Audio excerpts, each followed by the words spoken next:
અત્યારે અમે પહોંચ્યા છીએ હવાના હેડા હતા શામળાજી અને જુઓ ગઈશ યસ પાછળ બધા પાર્સલ થઈને પડી ગયો છે કારણ કે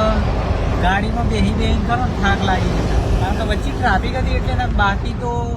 રોડ એટલા મસ્ત રાજસ્થાન જવાના મજા આવી જાય ગાઈસ તો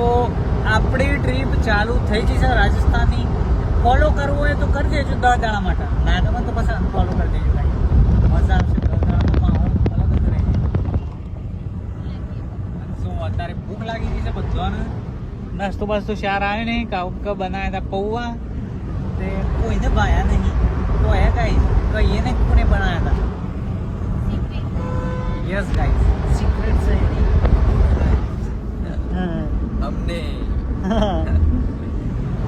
કોઈ વાંધો નહીં જેવા હોય એવા મળીએ પસંદ ફોલો કરજો કોમેન્ટ કરો રાજસ્થાનમાં ચોકન ફરવા જઈએ અમે બરોબર